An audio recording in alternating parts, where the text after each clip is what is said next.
Thank you, Mr. Chairman. I thank you and the witnesses for this hearing we're having today.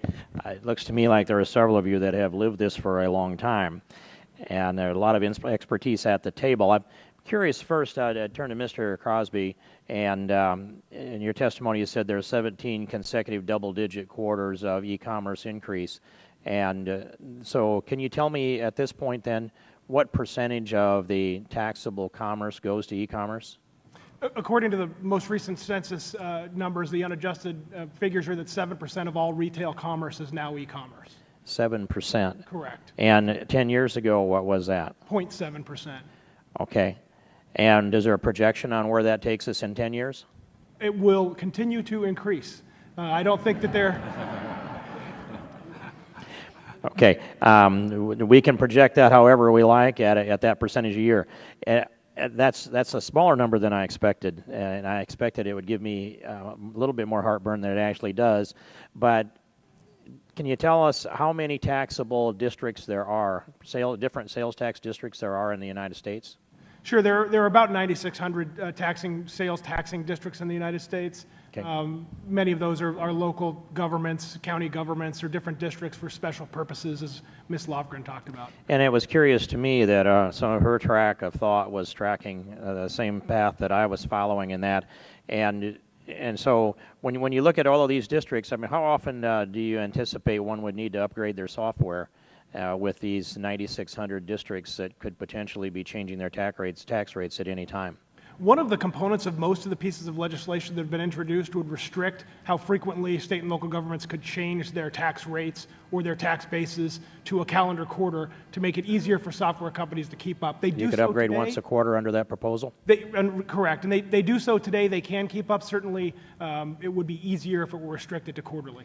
I'd like to mention to the committee my view on this, but first, before I forget to do so, I have a letter in my hand from Governor Terry Branstad that essentially says that he's in general support of the Senate version of the bill, and he would take any tax revenue that came to Iowa and convert that into tax deductions, similar to that for Governor Scott Walker. I'd ask unanimous consent to introduce this letter into the record.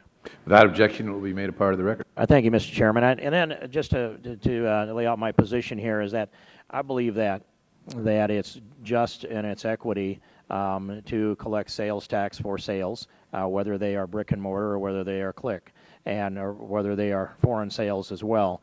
And I'd like to see a balance and a level playing field, and I'd like to see equity in this tax, but I've got to have the simplicity that's there too. And the one thing that came to me that impressed me is more than anything else was the complexity that could be visited upon someone who was an internet sales and a catalog sales that had multiple sales in a high percentage of these 9,600 taxing districts. And I mean, it looks to me like that complexity and the changing notion of that, even though we have software, gets to be a very too high a burden on our retailers. I would go back to Mr. Cranston and say I didn't quite understand with full clarity your response to Ms. Lofgren on if the federal government engaged in this regulation only with regard to a single tax rate for each state and let the states then figure out the distribution within their borders, was that part of the discussion that 15 years ago was rejected?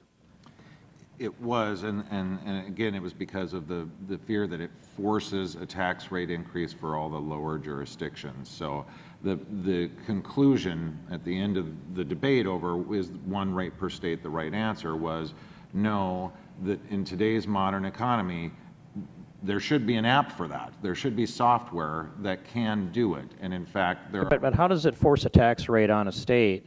Doesn't I mean, I was in the state legislature. All taxing jurisdiction that is inside the state of Iowa is authorized by the Iowa General Assembly, and so they have that choice. But they grant the taxing authority to the jurisdictions. So it really doesn't exist unless it's granted by the state. Would you respond to that?